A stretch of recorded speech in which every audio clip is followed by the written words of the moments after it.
Dado José Pablo hace unos minutitos acerca de la Pascua. Es cierto que no cenaremos en ese momento, pero después de ese tiempo de celebración sí que habrá un picoteo que la Iglesia ofrece a todos los que asistan. Así que nos iremos a casa. Si no sois de mucho cenar, os iréis cenados.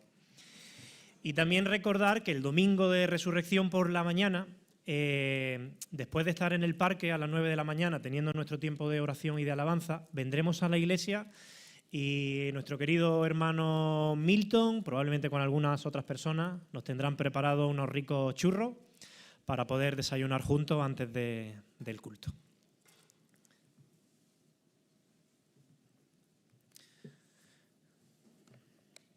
Me gustaría comenzar este tiempo orando.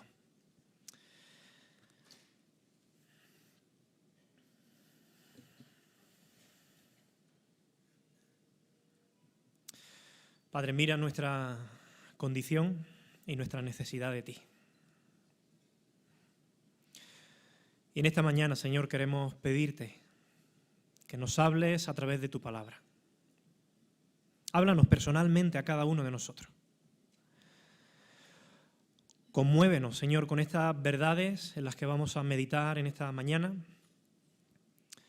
Y permite, Señor, que no solamente toque nuestro intelecto, sino también nuestro corazón. Permítenos ver la belleza de Cristo y a la vez la fealdad de nuestro pecado.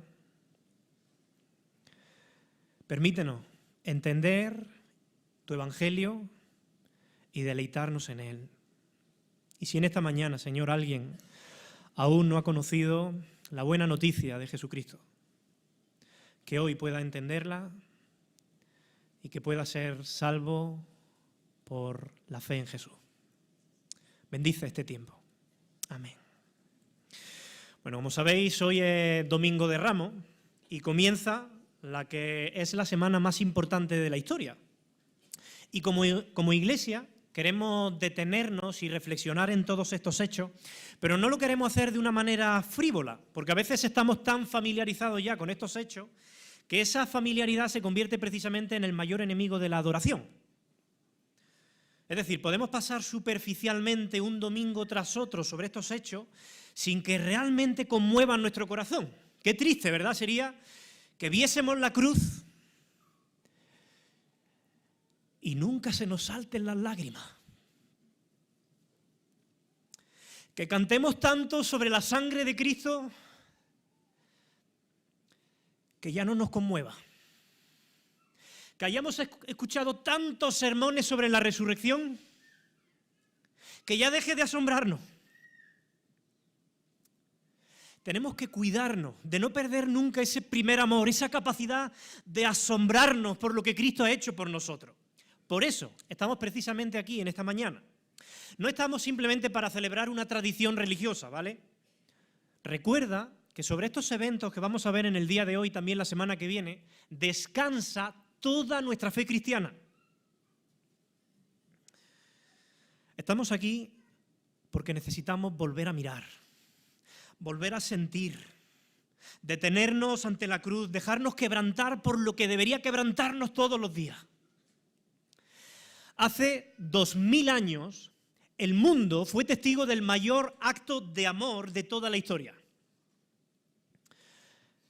El Hijo de Dios, aquel ante quien todos los ángeles doblan su rodilla, aquel que existía incluso antes de que el tiempo mismo comenzara,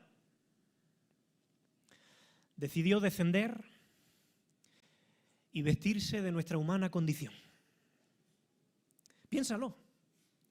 El que habitaba en un trono de gloria eterna decidió nacer en un pesebre entre animales.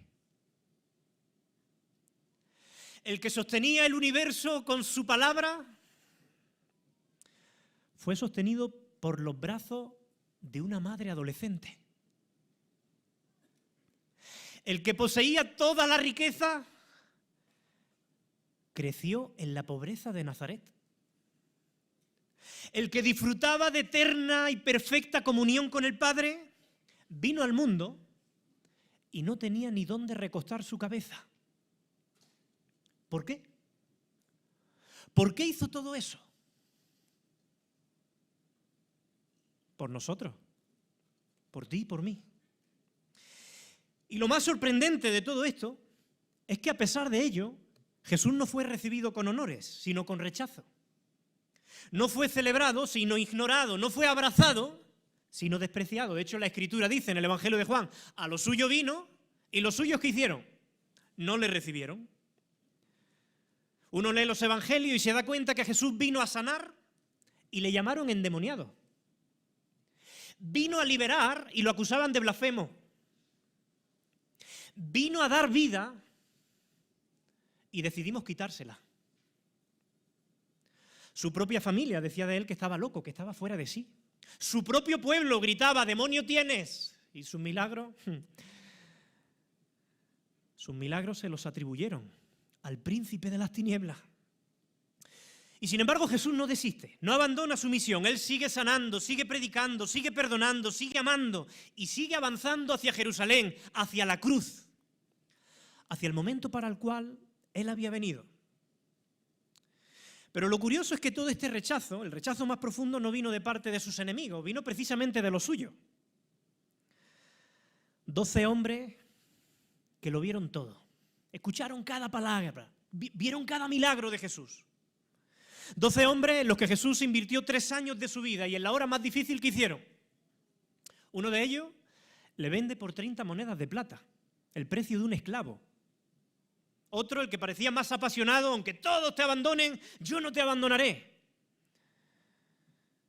Y fue aquel que le negó 3 veces, jurando y maldiciendo.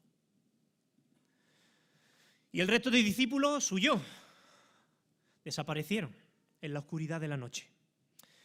Este es el camino del Hijo de Dios que vemos en los Evangelios. Rechazado por el mundo, incomprendido por los suyos y traicionado por sus mejores amigos. Pero entonces llegó aquel primer domingo de Ramos, un domingo como hoy, hace 2000 años. Y algo cambió. De repente vemos en los Evangelios que las multitudes salen a su encuentro. Las calles de Jerusalén se llenan de voces, de palmas, de mantos extendidos en el suelo y un grito se escucha en toda la ciudad. ¿Sabéis qué grito? Hosana al Hijo de David. Bendito el que viene en el nombre del Señor. Por un momento parecía que el mundo por fin abría los ojos. Por un instante parecía que todo ese rechazo había terminado. Por un segundo parecía que por fin el rey iba a ser recibido con honores. Pero las palmas de hoy se van a convertir en los clavos del viernes. Los gritos de Hosana pronto serán los gritos de crucifícale.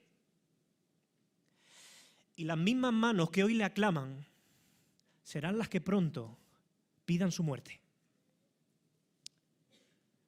¿Cómo es eso posible? ¿Cómo puede pasar el corazón humano tan rápido del Hosana al crucifícale? Y lo que es aún más importante, ¿puede tu corazón y el mío hacer lo mismo? Mira, déjame llevarte de la mano en esta mañana por unos minutos y vamos a recorrer lo que los Evangelios nos dicen, nos narran acerca de la pasión de Cristo y acerca de la crucifixión. Pero no quiero hacer esto únicamente para informar tu mente, ¿vale? Para engordar nuestro intelecto. Quiero que de alguna manera esto pueda quebrantar nuestro corazón, porque solamente quien ha entendido de verdad la cruz puede luego adorar al que murió en ella. Al final de cada uno de los evangelios es muy interesante. Se nos dice que los judíos acusan a Jesús injustamente y que le arrestan como si fuera un vil delincuente. Puedes verlo en pantalla. Dice el Evangelio de Mateo en el capítulo 26, versículo 67, que entonces le escupieron en el rostro y le dieron puñetazos y otro le abofeteaban. Detente por un momento y mira su rostro.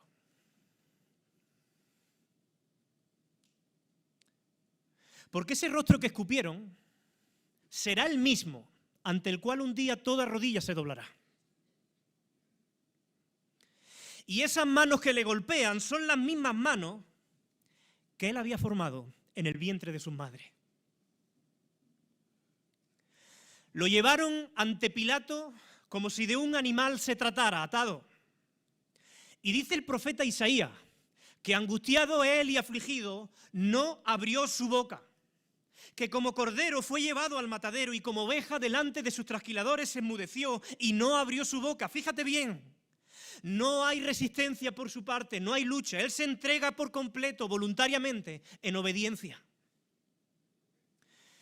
Hicieron de él un espectáculo público. Lo llevaron delante del gobernador como un preso es llevado delante de un juez. ¡Qué paradoja! Piénsalo. El juez del mundo, aquel ante quien todos nosotros un día tendremos que rendir cuenta, está siendo juzgado por los hombres. Pilato no halló ninguna culpa en él, pero tampoco salió en su defensa. Se lavó las manos, eligió la comodidad política por encima de la verdad, ¿nos suena? Y entonces vino la pregunta: ¿a quién queréis que os suelte? Mirad, era costumbre romana soltar a un preso en la fiesta de la Pascua. Y Pilato estaba convencido de que la multitud iba a soltar a Jesús, porque ¿quién iba a elegir a Barrabás, a este asesino, homicida, traidor, antes que a un hombre que se ha pasado toda la vida predicando, sanando, perdonando y amando? Pero todas las multitudes gritaron: ¡suelta a Barrabás! ¡Suelta a Barrabás! Y en ese grito está contenida, resumida, toda la condición humana. Porque si lo piensas, el hombre sin Dios siempre prefiere, sin saberlo, la muerte, la oscuridad. Después de esto dice el Evangelio de Mateo que Jesús fue azotado por los soldados romanos. El flagrum, este látigo romano, llevaba trozos de hueso y de metal en sus extremos con el propósito de desgarrar la piel de los condenados. Dice el Evangelio de Mateo en el capítulo 27, versículo 28, que le desnudaron, lo cual era una de las mayores deshonras y vergüenzas para los judíos. Yo sé que en las películas generalmente suelen aparecer con las partes íntimas tapadas, pero realmente estaban completamente desnudos, porque querían deshonrarlos, avergonzarlos. ¿Recuerdas qué fue lo primero que sintieron Adán y Eva cuando pecaron? Vergüenza, dice el texto de Génesis, pero ¿por qué? Porque estaban desnudos, dice. La vergüenza de la desnudez entró con el pecado. Y Jesús, al cargar nuestros pecados, cargó también con nuestra vergüenza. Por eso Él acepta ser desnudado. Él se está despojando de su dignidad para devolvernos la nuestra. Y el que había estado coronado de gloria y honra por la eternidad, ahora está siendo coronado con una corona de espinas que se clava alrededor de su frente. Por cierto, hay algo que no debemos pasar por alto. Lo he mencionado alguna vez. ¿Cuándo aparecen las espinas por primera vez en la Biblia? Dice el libro de Génesis que la tierra comienza a producir espinos como consecuencia de la caída y del pecado del hombre. Es parte de la maldición. Dice Génesis 3:18 que Dios dijo: espinos y cardos te producirá la tierra y comerás planta del campo. Los espinos son símbolo de la maldición y Jesús las lleva clavadas en la frente. Jesús está siendo coronado con la maldición que nosotros merecíamos y cada gota de sangre nos recuerda que nuestra deuda está siendo pagada. El apóstol Pablo dirá que Cristo nos redimió de la maldición de la ley, hecho por nosotros maldición. Dicen los evangelios que le pusieron en la mano derecha a Jesús una caña, imitando ese cetro real de los reyes. Y se arrodillaban delante de él burlándose: ¡salve, rey de los judíos! Y luego le quitaban la caña, y fíjate lo que dice el evangelio, y escupiéndole, tomaban la caña y le golpeaban en la cabeza. Una y otra y otra y otra vez, clavando más y más las espinas en su frente, abriendo más y más las heridas. Y entonces comenzó el camino hacia la cruz. El método de ejecución más cruel y temido en el Imperio Romano. A los condenados se les obligaba a cargar con la cruz, o al menos con la parte transversal de ella, hasta el lugar de la ejecución. Y de camino debían soportar las miradas de los curiosos, las burlas, los escupitajos, las risas. Todo eso era parte del castigo, era la última humillación pública. Y tan debilitado estaba ya Jesús por la golpiza que tuvieron que obligar a Simón de Cirene a ayudarle a llevar la cruz, porque él no podía ya sostenerse en pie. Finalmente, le clavaban en la cruz y allí comenzaba una muerte lenta. Bajo el sol abrasador, deshidratado, insolado, asfixiándose, con las heridas y los clavos infectados.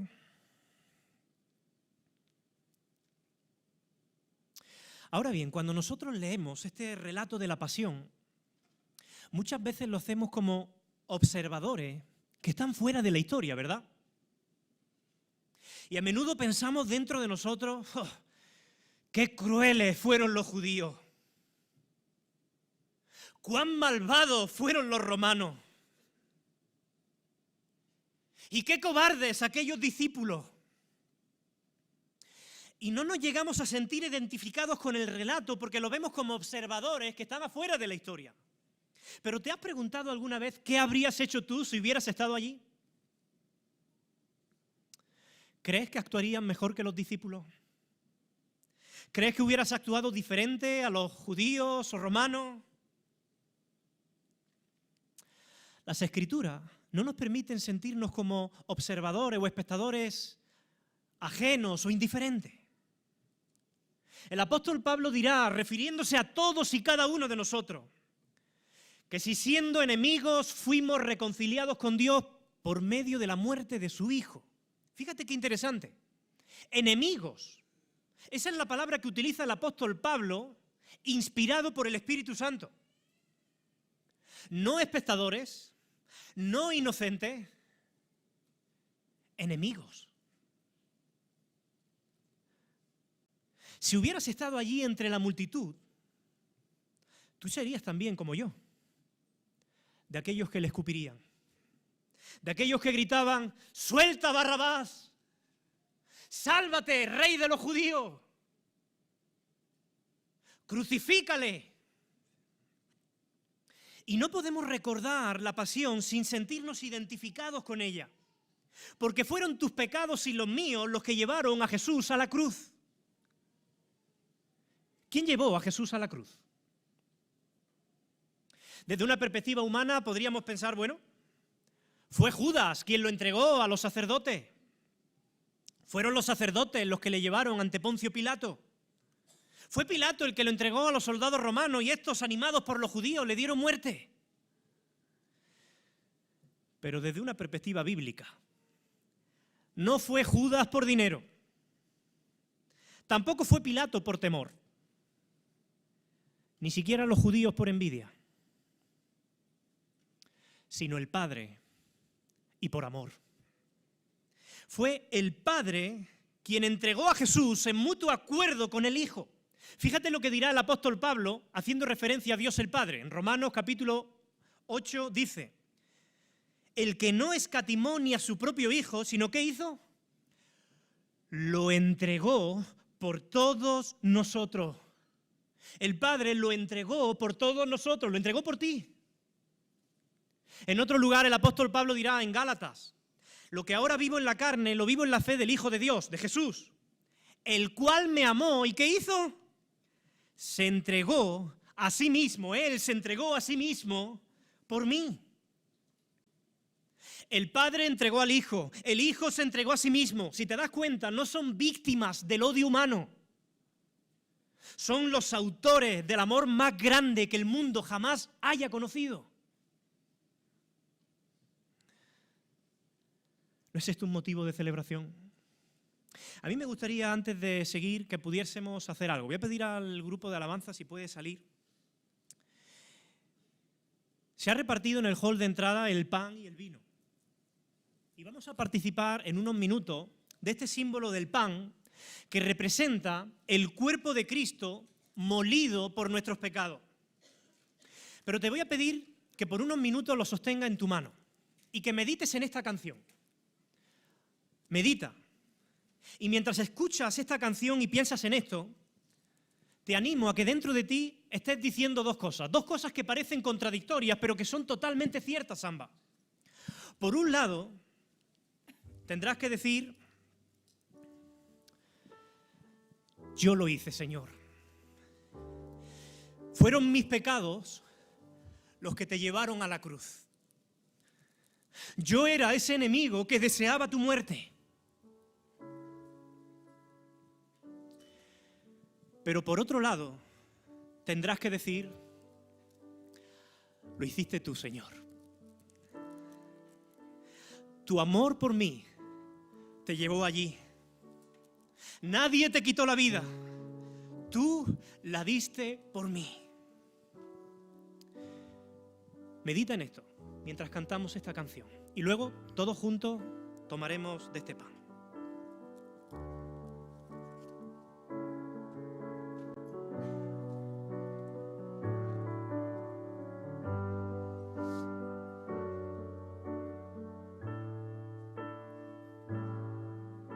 Si hubiera estado allí entre la multitud que tu muerte pidió, que te crucificó, lo tengo que admitir, y hubiera yo también clavado en esa cruz tus manos, mi Jesús.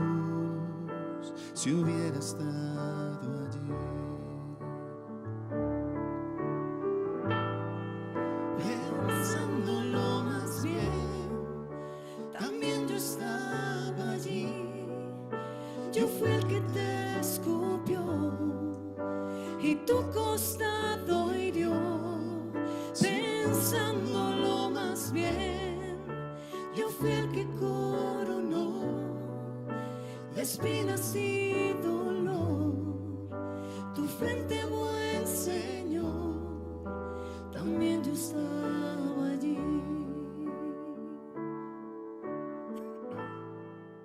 Si hubiera estado allí al pie de aquella cruz, oyéndote clamar al Padre en soledad, lo tengo que admitir, te hubiera yo también dejado así morir, mirándote sufrir, si hubiera estado allí.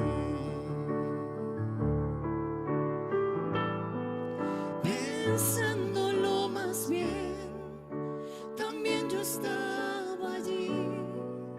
Yo fui el que te escupió y tu costado hirió.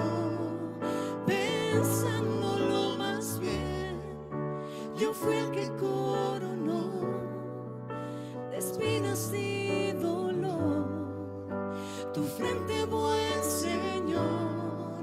Pensándolo más bien, también yo estaba allí. Yo fui el que te y de ti se burló.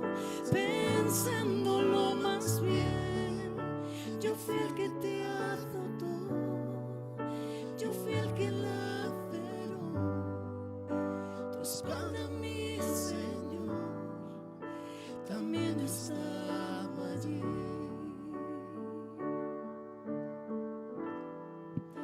También yo estaba allí.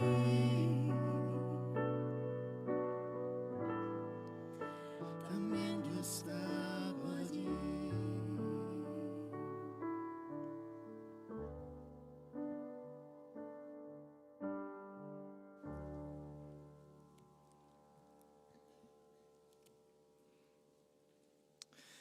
Dice el Evangelio de Lucas, en el capítulo 22, versículo 19, que Jesús tomó el pan. Tomemos el pan un momento en nuestra mano.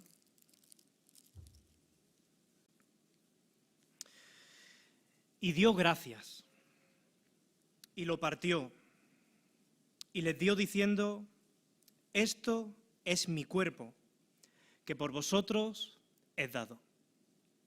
Haced esto en memoria de mí. Tomemos juntos del pan.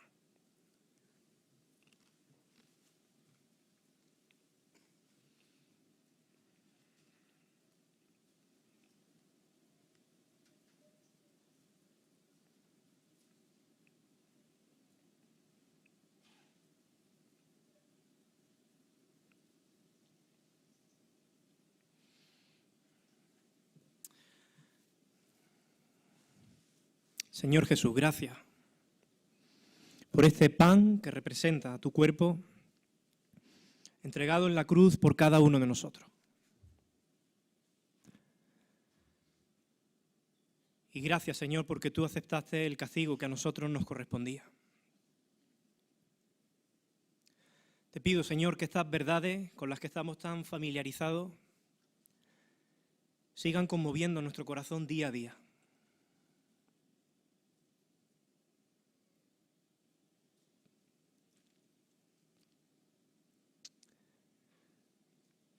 Y te pido, Señor, que si alguien aquí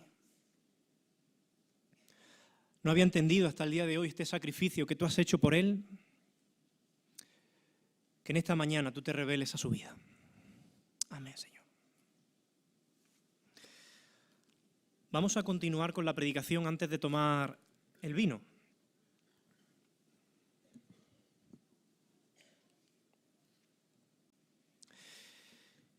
Y nos vamos a centrar de manera más específica, hemos estado viendo un poco el relato de la pasión, nos vamos a centrar de manera más específica en el relato de la crucifixión. Dice el Evangelio de Marcos, en el capítulo 15, versículo 25, que era la hora tercera cuando le crucificaron. Era la hora tercera cuando le crucificaron. Mirad, en el horario judío, el día comienza aproximadamente a las 6 de la mañana, ¿vale? Esa es como la hora cero, la hora de partida. Si dice que era la hora tercera, son 3 horas más, eso significa que la crucifixión tuvo lugar a las 9 de la mañana, según nuestro horario romano. Pero hay algo muy curioso que dicen los evangelios. En Mateo capítulo 27, versículo 45 dice que desde la hora sexta, es decir, la crucifixión comienza a la hora tercera, a las 9 de la mañana, pasan 3 horas, y dice que desde la hora sexta, desde las 12, hasta la hora novena, que serían las 3 de la tarde, ¿qué ocurre? Hubo tinieblas sobre toda la tierra. Es decir, desde las 12 del mediodía hasta las 3 de la tarde, piénsalo, cuando el sol debería brillar con más fuerza, de manera sobrenatural e inesperada, el cielo se cubre de tinieblas. La oscuridad es total. Es como si la creación misma estuviera conteniendo la respiración. Los lectores que leen el Evangelio presienten cuando ven estas cosas que está ocurriendo algo trascendental, y así será. Por supuesto, los evangelistas no pretenden dar una explicación científica de estos hechos, simplemente hablan como testigos oculares de algo que está ocurriendo. Pero saben que Dios está detrás de ello. La creación, de alguna manera, está testificando de la gravedad de este momento. Así que, según el relato de los evangelios, la crucifixión tiene 2 fases. Una primera fase de 3 horas de luz y una segunda fase de 3 horas de oscuridad. Y la pregunta es, bueno, ¿qué ocurrió? ¿Qué pasó durante las horas de luz y qué pasó durante las horas de oscuridad? Vamos a ver qué pasó primero durante las horas de luz. Durante estas 3 primeras horas, Jesús pronunció 3 frases. La primera de ellas, la recordaréis, estando Jesús clavado en la cruz, mientras todos le escupen, se ríen, blasfeman contra él, Jesús dice: Padre,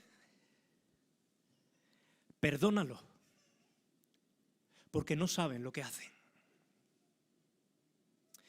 Es interesante que en los momentos más terribles y agonizantes de la vida de Jesús, cuando la humanidad está cometiendo el crimen más horrendo contra él, Jesús, en lugar de estar pensando en sí mismo, está pensando en los pecadores, en nosotros.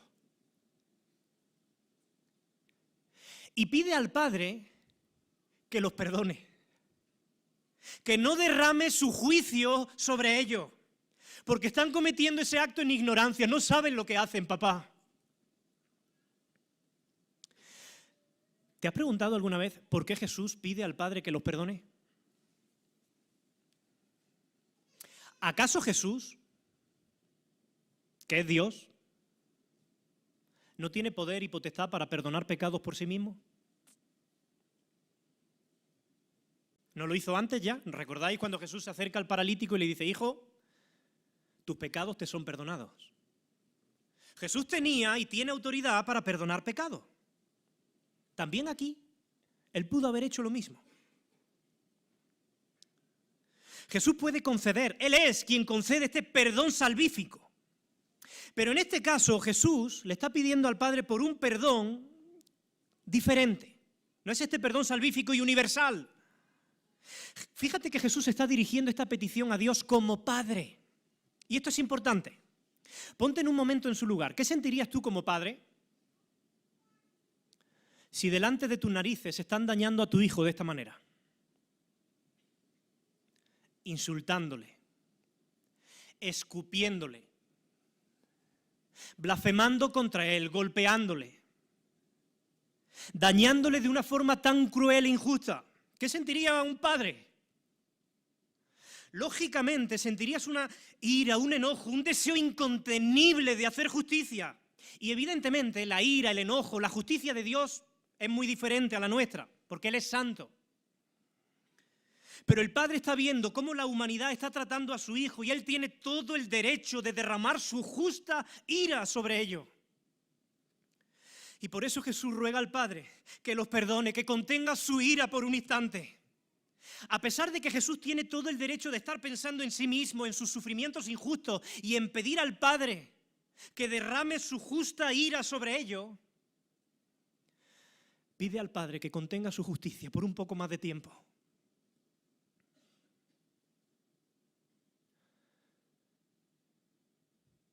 Si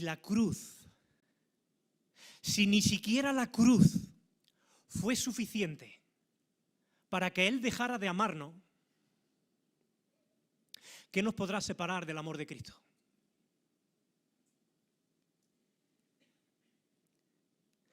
La segunda frase que dice, de cierto te digo, le dice Jesús a aquel ladrón que está a su lado, de cierto te digo que hoy estarás conmigo en el paraíso. Jesús está prometiendo el perdón de los pecados de este ladrón y le promete que estará con él por la eternidad. ¿Por qué? ¿Qué es lo que había dicho este ladrón previamente? Había hecho una confesión de fe. Recordaréis que aquel ladrón dijo, acuérdate de mí cuando vengas, ¿en qué? En tu reino. Y Jesús ve en esa sencilla confesión una confesión de fe y de arrepentimiento suficiente para la salvación. A veces nosotros tenemos confesiones de fe, ¿verdad?, mucho más desarrolladas en nuestras iglesias. Pero quienes las suscribimos a veces no tenemos ni la mitad de fe de este ladrón. Porque este ladrón, si lo piensa, fue capaz de ver más allá de la vergüenza presente de ese Cristo crucificado, ensangrentado, debilitado, la gloria futura de un Cristo resucitado que vendría a instaurar su reino. Eso es fe. Su fe le permitió ver más allá de las circunstancias, más allá de lo aparente, y entender que en ese hombre ensangrentado que respira con dificultad está la salvación y la vida eterna.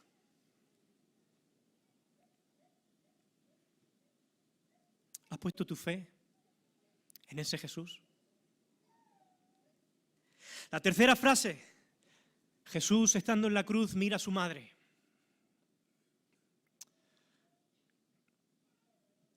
Mujer, he ahí tu hijo, y señala al apóstol Juan. Y luego le dice al apóstol Juan, hijo, he ahí tu madre. Fíjate, por encima del dolor personal que él debe estar sintiendo, lo que más le preocupa es la soledad de su madre. y la encomienda al cuidado del apóstol Juan. Y ese amor y ese cuidado que Jesús demuestra hacia su madre es sin duda el ejemplo de amor que Él tiene por cada uno de nosotros. Lo maravilloso de toda esta escena es que a pesar de estar en medio de tanto dolor, uno puede ver que Jesús todavía goza de la presencia del Padre y del Espíritu en su vida, porque vemos que durante estas horas de luz, Él gozaba de esa comunión con Dios. Siempre se dirige a Dios como Padre, Padre, Padre. Pero, ¿qué pasó durante las horas de oscuridad? Es muy interesante porque durante las horas de oscuridad hay silencio absoluto. No se registra ni una sola frase de Jesús en los evangelios. Esta oscuridad, este silencio debió estremecer al mundo. Es interesante, el mundo se quedó a oscuras cuando trataron de deshacerse de Jesús, la luz del mundo. Ahora, ¿a qué se debía esta oscuridad? ¿Por qué Dios la permite? ¿Qué nos está enseñando? Hemos visto que aún durante las horas de luz, Jesús está gozando de alguna manera de la presencia del Padre. Las otras dos personas de la Trinidad, el Padre y el Espíritu, sostienen y ayudan a Jesús en los tormentos de la cruz. Pero en las horas de oscuridad algo cambia. Hay silencio absoluto. ¿Qué está pasando? Bueno, podemos saber algo de lo que ocurrió en esos momentos de oscuridad, porque Jesús vuelve a romper el silencio 3 horas después de esta oscuridad. ¿Y sabéis lo que dice? Dice en el Evangelio de Mateo capítulo 27, fíjate. Dice, desde la hora sexta hubo tinieblas sobre toda la tierra hasta la hora novena. Cerca de la hora novena, acabando ya estas 3 horas, Jesús clamó a gran voz diciendo, Elí, Elí, lama sabactaní. Esto es, Dios mío, ¿por qué me has desamparado? ¿Por qué me has abandonado? Mirad, no hay una frase en todos los registros del tiempo ni de la eternidad que contenga más angustia que esta. Jesús está citando el Salmo 22, el versículo 1. Pero es curioso, porque utiliza la forma del verbo griego cuando hace referencia a desamparado. ¿Por qué me has desamparado? La forma que utiliza del verbo griego indica que esa acción, ese desamparo ya ha pasado, ha ocurrido durante las horas de oscuridad. Como dije, a los discípulos no les interesa explicar la causa secundaria de esta oscuridad, pero sí nos dan una serie de pistas de las implicaciones teológicas que esta oscuridad tiene. Es muy curioso porque en la Biblia la oscuridad suele ser un símbolo del juicio de Dios. Hay muchos pasajes, por ejemplo, en el mismo Evangelio de Mateo, Jesús dirá al siervo inútil, echadle a las tinieblas de afuera. Allí será el lloro y el crujir de dientes, ¿lo recordáis? La oscuridad que envuelve el Calvario simboliza el juicio de Dios y la gravedad de cada uno de nuestros pecados.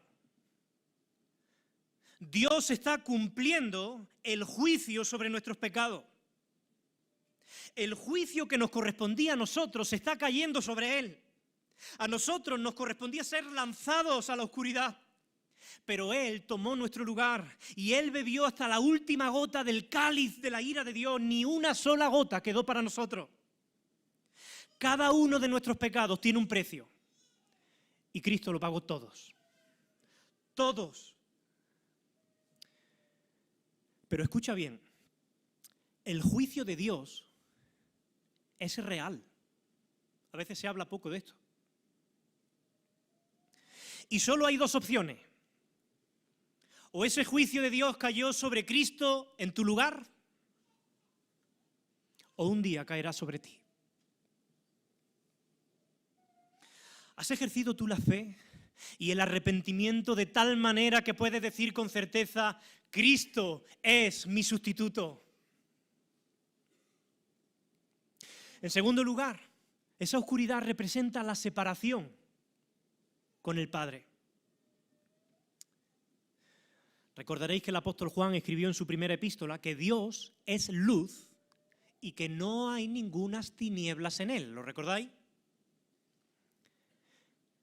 Pero ahora están en oscuridad y Jesús exclama, Dios mío, ¿por qué me has abandonado? No sé si lo han notado, pero esta será la primera y la única vez en todos los evangelios donde Jesús no se refiere a Dios como Padre, sino como Dios mío, Dios mío. Indicando que por un tiempo incluso esa íntima relación de padre e hijo ha sido quebrantada por amor a cada uno de nosotros. Jesús está experimentando la exclusión total y absoluta de la presencia de Dios en su vida. Lo que está experimentando en nuestro lugar es indescriptible, no hay palabra. Mira, si tú lo piensas, hasta este momento Jesús había sido abandonado ya por los hombres. Había sido abandonado por su pueblo, por su familia, incluso por sus discípulos. Con todo, Jesús podía decir lo que dijo en el Evangelio de Juan. Fíjate lo que dice Jesús. He aquí viene la hora, y ha venido ya, en que seréis esparcidos cada uno por su lado, y me dejaréis ¿cómo? Solo, me dejaréis solo. Pero fíjate lo que añade Jesús. Mas no estoy solo. ¿Por qué? Porque el Padre está conmigo. Jesús era muy consciente de que el Padre, aún en sus sufrimientos, en su soledad terrenal, siempre estuvo a su lado. Sin embargo, en esta oscuridad que envuelve el Calvario, también está muy consciente de que ha sido abandonado por Dios. ¿Por qué me has abandonado? Y fue precisamente eso lo que unas horas antes, cuando estaba en Getsemaní, le llevó a exclamar: mi alma está muy triste hasta la muerte. No fue la corona de espinas, No fue el látigo romano, no fue ni siquiera la cruz, sino esa terrible separación espiritual de Dios que iba a experimentar en el Calvario. Piénsalo. Jesús soportó en silencio todas las torturas de su cuerpo. Él no dijo en ningún momento en los evangelios: Dios mío, ¿por qué permites que me azoten? Dios mío, ¿por qué permites que me escupan injustamente y se burlen de mí y me claven en la cruz? Él guardó silencio y no dijo: Dios mío, ¿por qué mi discípulo y apóstol Pedro me ha desamparado? ¿Por qué Judas me ha traicionado? ¿Por qué los discípulos me han abandonado? Pero su grandioso corazón estalla. Elí, Elí, lama sabactani. ¿Por qué me has abandonado? Este no es un mero sentimiento de soledad, es un abandono real, es una ausencia real. Pero es una ausencia, un abandono que fue aceptado voluntariamente por Jesús. Cristo está sufriendo ese abandono en sustitución tuya, en sustitución mía, para que tú y yo no experimentemos jamás este abandono. Yo sé que probablemente muchos de vosotros, si no la mayoría, en alguna ocasión os habéis podido sentir solos. Quizá tu familia no ha estado cuando más lo has necesitado. Quizá esos amigos en quien tenías ciertas expectativas te abandonaron cuando pasaste por momentos que no estaban siendo fáciles o no estuvieron cerca de ti. Con todo, tú puedes cantar como el salmista: aunque yo ande en valle de sombra de muerte, no temeré mal alguno, porque tú, Señor, estarás conmigo. Incluso cuando tú estés al borde de la muerte, la presencia de Dios, escucha bien, estará contigo, fortaleciéndote, derramando su gracia sobre ti. Y podrás encontrar en Él consuelo, esperanza, paz. Porque Cristo experimentó por ti ese abandono para que tú no lo experimentases jamás. Pero mira de nuevo a la cruz.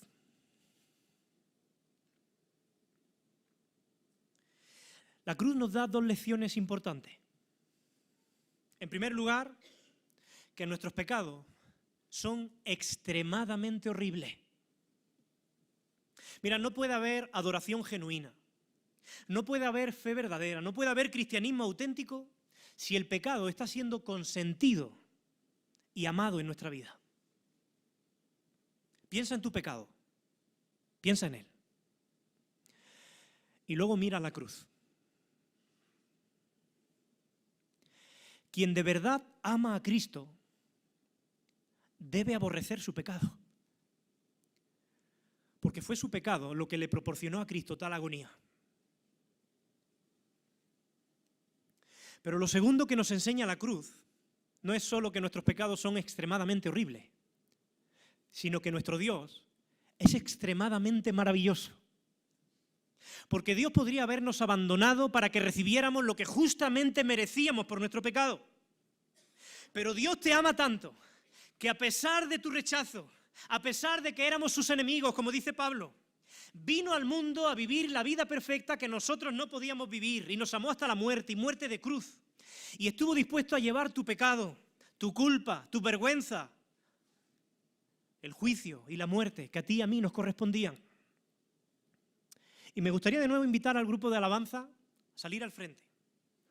Porque creo que este es un motivo de celebración. Y quiero invitarte que tomes también la copa en tu mano. No vamos a tomar todavía de ella. Quiero pedirte que durante unos minutos medites también en la letra de esta canción y que puedas dar gracias, recordando lo horrendo de nuestro pecado, pero también lo maravilloso de nuestro Dios. Luego tomaremos todos juntos.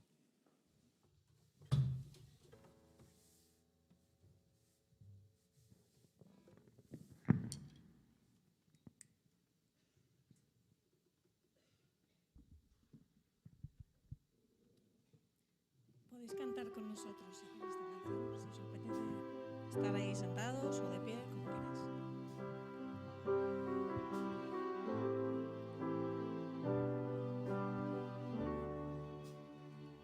Gracias por la cruz, Dios, el precio que pagaste por mí, llevando mi pecado ahí, sublime amor, tu gracia me salvó. Gracias por tu amor, tus manos clavadas por mí, me has lavado, Señor, conozco hoy tu abrazo y tu perdón. Digno es el Señor, en su trono está. Hoy te coronamos, Rey, y reinas con poder. Altísimo Señor, Jesús, Hijo de Dios, el amado del cielo en la cruz murió. Digno es el Señor, digno es el Señor.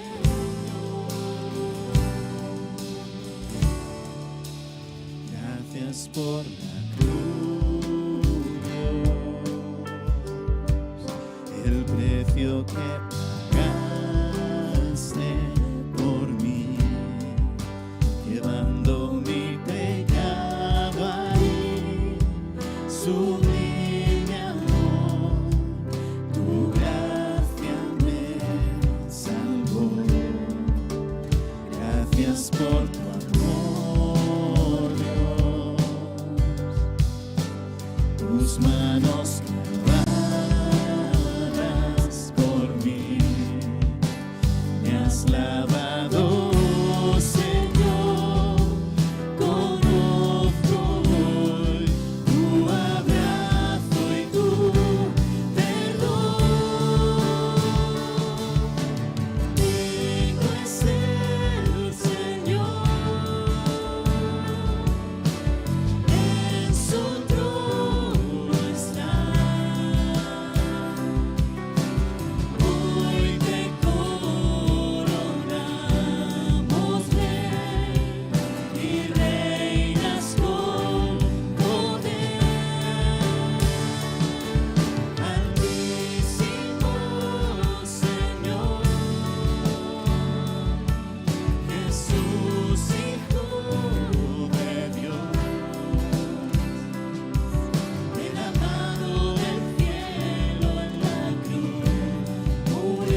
Dice el Evangelio de Mateo en el capítulo 26, que tomando la copa y habiendo dado gracias, Jesús dijo: bebed de ella todos, porque esto es mi sangre del nuevo pacto, que por muchos es derramada para perdón de los pecados. Tomemos de la copa.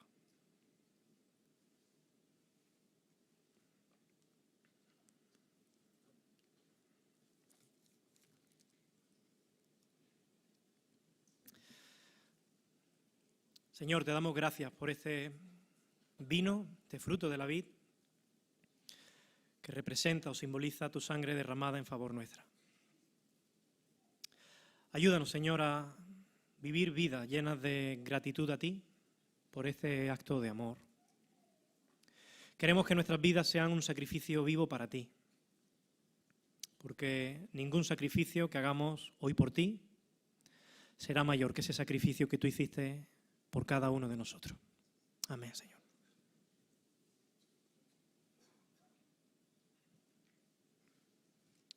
Gracias al equipo. Dice los evangelios que de repente, tras estas 3 horas de oscuridad, la luz vuelve a brillar, disipando esa densa oscuridad. Y entonces Jesús pronuncia 3 frases más. La primera de ellas es: tengo sed. No es baladí que Jesús diga algo así. De hecho, Jesús está cumpliendo con esta palabra una profecía. En el Salmo 69, versículo 21, dice así: y en mi sed me dieron a beber vinagre. Es curioso que después de este gran sufrimiento espiritual del abandono de Dios, tuvo también su efecto físico. Seguidamente dice que cuando hubo tomado vinagre, dijo: consumado es. Y habiendo inclinado la cabeza, entregó el espíritu. Jesús iba a morir, pero iba a morir con un grito de triunfo en sus labios. Consumado es. He acabado mi tarea. No está susurrando, se acabó, como teniendo que reconocer una derrota. Él está proclamando su triunfo porque a través de la muerte en la cruz y posteriormente, como veremos el próximo domingo, su resurrección, está derrotando definitivamente el poder del pecado y el reino de las tinieblas. Inmediatamente después dice el Evangelio que el velo del templo, ¿recordáis?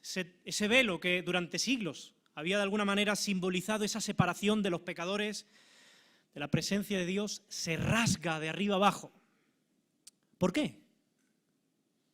Porque Cristo no solamente pagó el castigo que nosotros merecíamos, también nos da las bendiciones que no merecíamos. Nos reconcilia con el Padre, ya no somos más sus enemigos, sino hijos amados.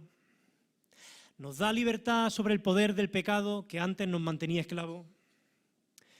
Y nos regala el acceso constante a su presencia, sabiendo que ya no hay juicio, no hay condenación para aquellos que están en Cristo Jesús, sino gracia y misericordia. Todo eso lo ha conseguido Cristo para aquellos que tienen fe en Él. Y la última frase de Jesús antes de entregar el Espíritu es sorprendente. El Evangelio de Juan dice que después de decir consumado es, inclinó la cabeza y entregó el Espíritu. Esa palabra, inclinó la cabeza, tiene la connotación de recostar la cabeza sobre una almohada. De hecho, es el mismo término que utiliza Jesús cuando dijo que el Hijo del Hombre no tiene dónde recostar su cabeza, ¿no? Pero Lucas añade un detalle, además de cómo Jesús recuesta su cabeza. Dice Lucas capítulo 23, versículo 46, que Jesús, clamando a gran voz, inclina su cabeza, como un niño la inclina sobre su almohada, y dice: Padre, en tus manos encomiendo mi espíritu. Y habiendo dicho esto, expiró. Es interesante, pero si te fijas, Jesús vuelve a referirse a Dios, ya no como Dios mío, sino como Padre. Porque esa relación eterna de padre e hijo ha sido de nuevo restaurada. Y Jesús va a morir con una oración en sus labios: Papá, Abba, dejo mi espíritu en tus manos.